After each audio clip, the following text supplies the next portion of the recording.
My name's Clare Gibellini. I'm from Perth in Western Australia. I am a white woman with short grey hair. I'm currently wearing very thick-rimmed glasses. I'm not very tall, but I have a very big smile on my face. I'm here for the Conference of State Parties on the Convention on the Rights of People with Disability, which is actually just a really great way of getting together with a whole bunch of disability advocates from around the world and connecting, creating community, sharing, learning from each other, which feels really important right now.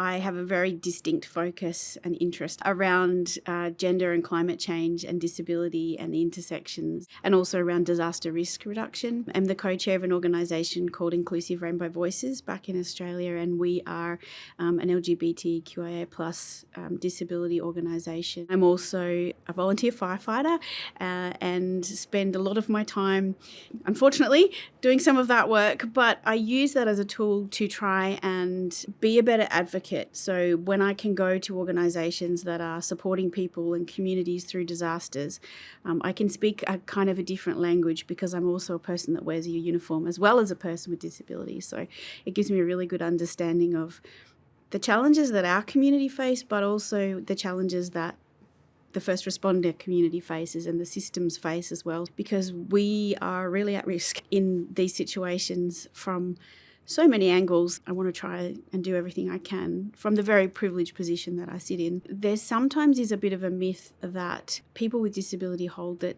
the responders will come and they will help, where we know from the research that when we actually take that power back and take charge of our own preparedness, that we actually have much better outcomes in the long run. We activate sooner, which means our survival rates are better, the impact on us is less, but also our recovery is better.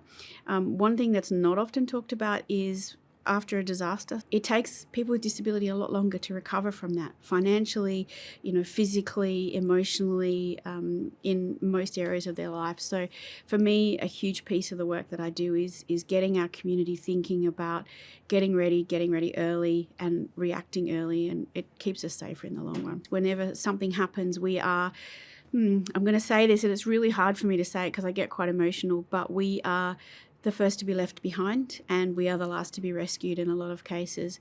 We talk a lot about human rights in the work that I do, but sometimes I think there's this real tension between our rights to be rescued and supported and the reality of what I call triage, which is the reality of the resource availability and the people and the systems when something like that happens. So, we're 2 to 4 times more likely to die or be injured in these situations.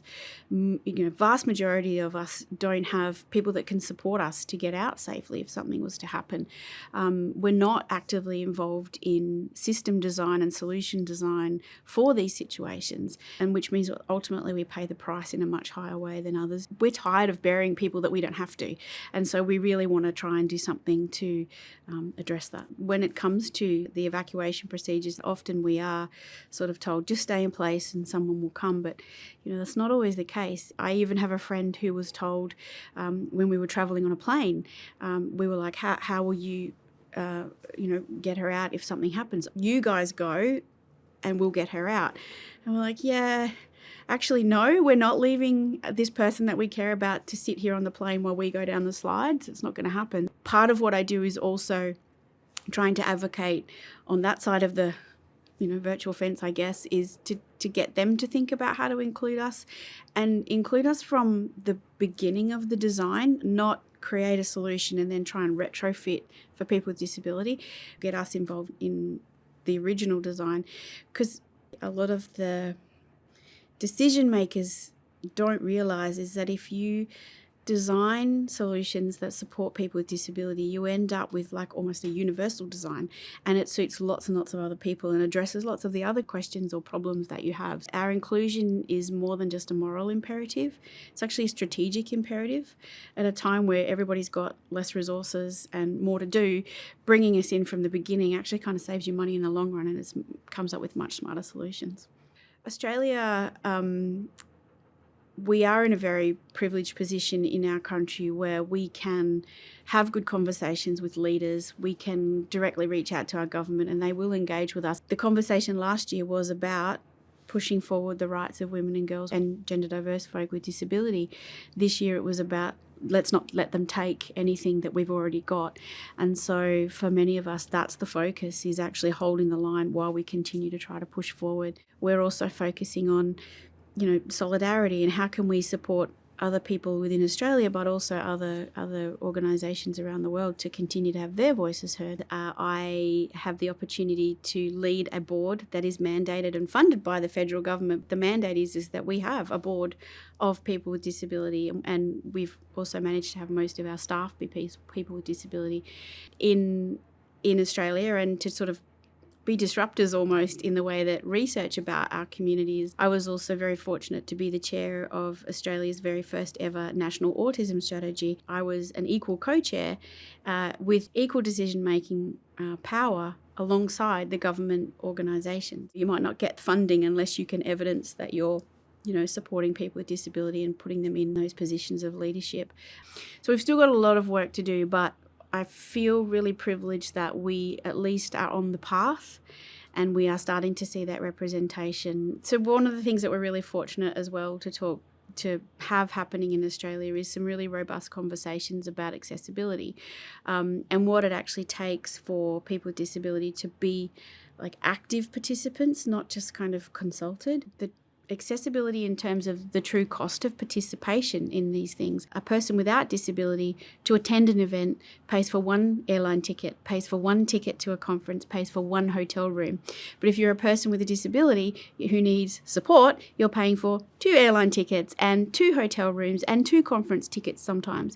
So that's something that we're starting to bring into the accessibility conversation as well, and I'm kind of really excited by that. So I've been doing this for 2 decades. Way back when we would have these conversations with government and they would say to us, we invited them to the table, but they never showed up.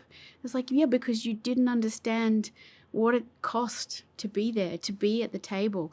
I'm really excited that is part of the conversation that we're having in Australia at the moment.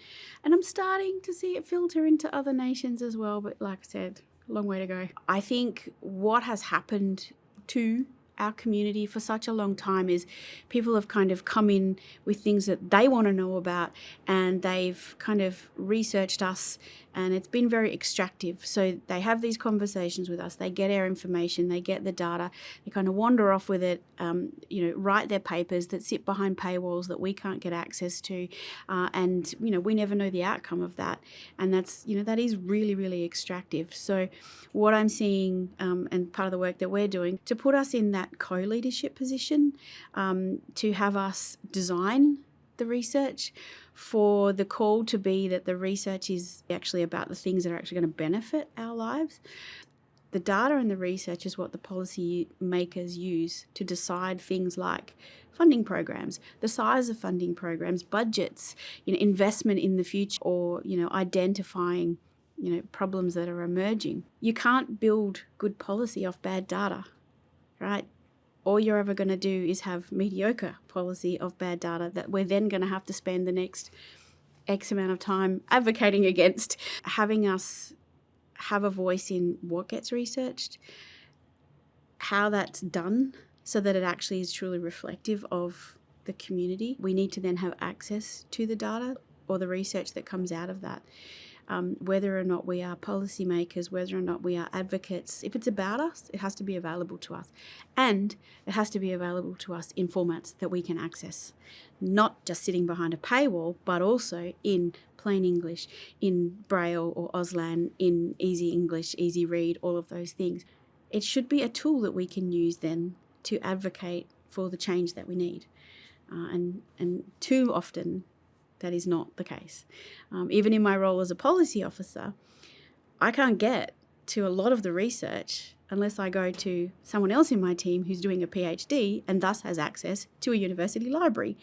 We as an organisation, in another job that I have, we don't have the money to pay for that. And so we can't access the research that supports our arguments to government, and that's what we're trying to change.